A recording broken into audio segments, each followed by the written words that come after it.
Hi, and welcome to Week 9 Extra Points. This is a Delphi Bracketology production along with StudentUnionSports.com. We have a very spectacular show for you this week. Along with me are senior Jensyn Reef and senior Jesse Scowden. But first off, let's send it to Brian Tonsoni for our week in review. Thanks, Daniel. We had an interesting week. Alabama defeats Texas A&M in a big game. Ohio State, they lose 24-21 to Penn State. Late fourth quarter rally, blocked field goal, huge upset. Number 3, Clemson, they had the day off. Washington wins big over Oregon State to maintain their national championship hopes. And we got Louisville winning big over a tough North Carolina State. Back to you guys in the studio. Thanks, Brian. Now we have a very special college football discussion. Marcus, what do you have for us? Hi, I may not be Chris Wallace, but I am Marcus Austin, and I am bringing you the first, and it may be the last, college football debate. For the Republican side, we have Donald Trump, and for the Democrat side, we have Hillary Clinton. Our first response will be from the Republican candidate, Donald Trump. Brian Kelly is such a nasty coach.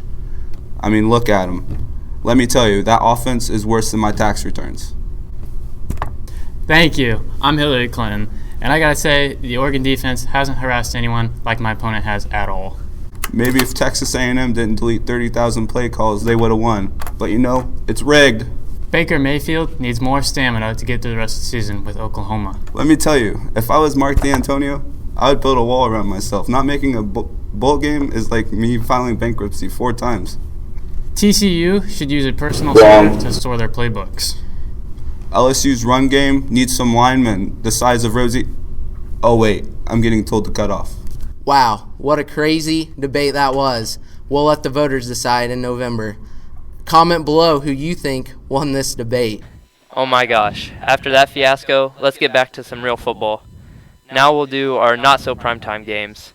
Jesse, what do you think about West Virginia at Oklahoma State? I feel like West Virginia's dominated its competition so far, and I feel like it will continue this week. Skylar Howard goes off in an old-fashioned beatdown. Jensyn? Yeah, West Virginia, 41.4 points a game. That's pretty impressive. They're going to be throwing a lot of touchdowns, and I don't think Oklahoma State's going to be able to stop it. Oklahoma State is just going to have to step up their defense big time, and hopefully their offense can get rolling with them as well. I definitely think that this will be another Big 12 high-scoring game. Let's get to Miami at Notre Dame. Jensyn, let's start off with you. With the Irish only averaging 30.3 points a game, they're being a big bust this year for everyone, and unfortunately, no one's really rooting for them right now because they're not doing much for us. They're not giving us much to offer. So, with my prediction, I'm going to have to go with Miami is definitely going to pull out the W against the Irish. Jesse? What can you say? These two teams were projected to be top of their conferences and have fallen. They haven't met expectations at all. But one player to watch is Brad Kaye. He must step up, and I believe he will get the W over the Irish. I definitely agree with you guys. Notre Dame has definitely disappointed this year. Miami, they were kind of a surprise, starting off so hot, but they definitely have cooled down as of late. Let's go to Florida at Georgia. Jesse, let's start off with you.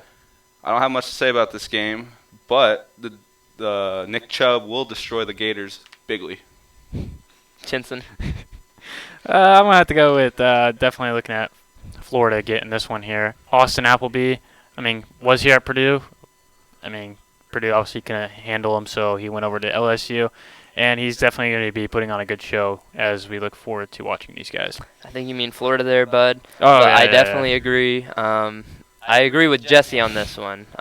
Nick Chubb might prove too much for the Gators defense. Now, let's send it to Jesse Scowden for our interesting fact. Thanks, Daniel. Today's interesting fact comes from Madison, Wisconsin, where the Badgers defense ranked number 9 in the nation. They were projected to have the 11th overall defense in the Big Ten. It'll be interesting to see if the Badgers can ride their defense all the way to the championship. Thanks, Jesse. Now let's start to discuss our big games of this week. Jensyn, let's start off with you. Nebraska at Wisconsin. Nebraska being 7-0, they're right there. They're leading, top 25 polls. they're very strong overall. The Cornhuskers will definitely walk away in Wisconsin with the W that day. Jesse? Yeah, this matchup intrigues me a lot because I love the Nebraska Cornhuskers defense, and I feel like they will get the W this week. With the revival of Corey Clement, I definitely think Wisconsin's offense has really taken off as of late. Their quarterback situation has kind of stuttered that, though, with the improvements of Jake Burton, I believe that's his last name. But we'll definitely see how the defensive side goes after losing Jake Sitchie to a torn pec. Let's go on to Clemson at Florida State. Jesse, let's go to you. Yeah, it's been a really disappointing season for the Seminoles. They were looked as legitimate contenders. Francois averages about 271 yards a game. And to win this game, he's going to have to average about 350 yards. And don't forget Trevin Rudolph, the wide receiver. He needs to have a big day this week. Jensen? I'm going to have to go with Jesse on this one. I mean, he's throwing out several good facts there, and Clemson is very strong this year.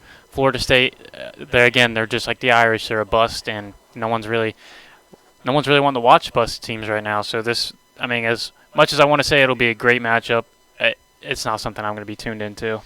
After a much-needed bye week, Clemson will definitely get a chance to redeem themselves. They've already beaten Louisville, but that was at Clemson, and so I guess we will see how they do on a true road test. Now let's send it to Marcus Austin for our Coach's Doppelganger segment this week. Thanks, Daniel. Marcus Austin here, and I'm a pretty lit DJ right now. For this segment, we're going to be talking about coaches who look like cartoon characters. First, we have Brian Kelly from Notre Dame. Yeah, you can tell that's exactly who he looks like. And our second coach, we have Nick Saban from Alabama. Yeah, that's a really good fit. And this last coach, Jim Harbaugh, not as expected, but probably going to blow your mind when you see this one. Yeah, absolutely. Back to you guys in the studio. Thanks, Marcus. Now after this, we will definitely be sending it to a doppelganger here. Let's send it to Danielle Jakes for our Heisman watch. I'm Danielle Jakes, located here in Provo, Utah, where this probably isn't allowed.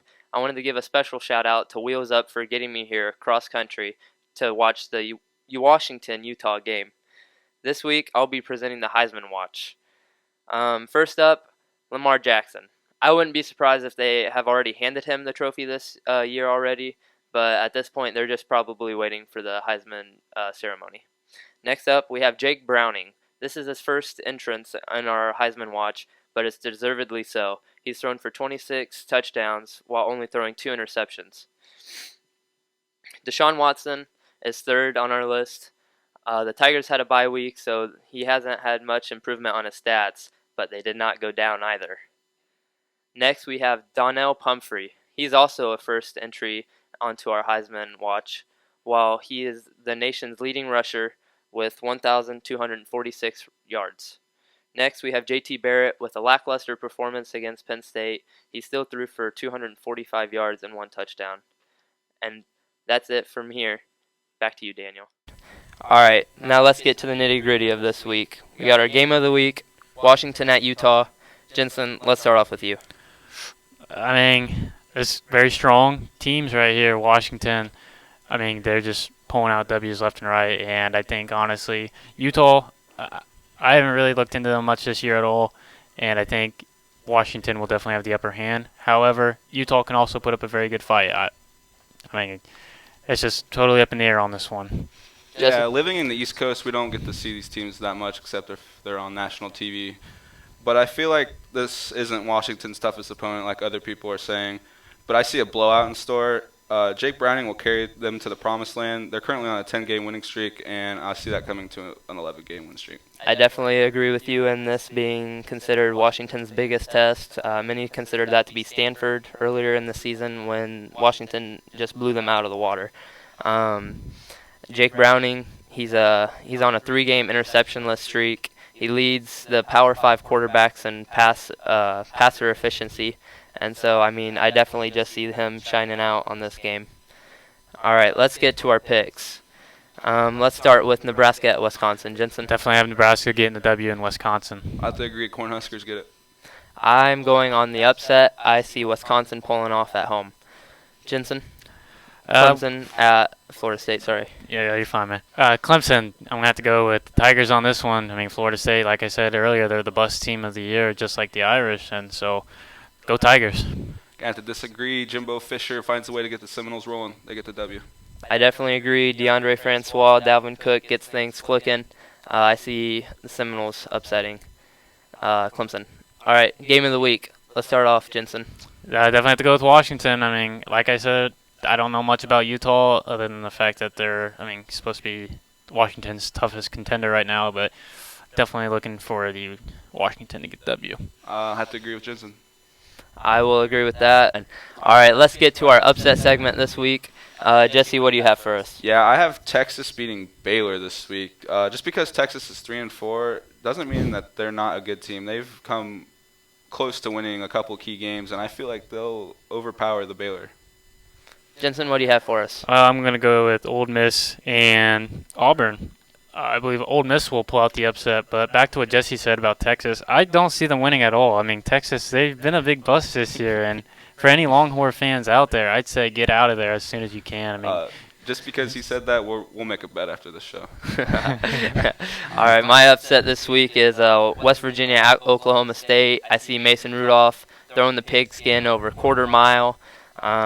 He definitely will at least have 3 throwing touchdowns, so I see it being another high-scoring game. And I think that wraps it up for us here at Delphi Bracketology. This is Week 9 Extra Points. I want to say a big thank you to DJ Unique and StudentUnionSports.com. And until next time.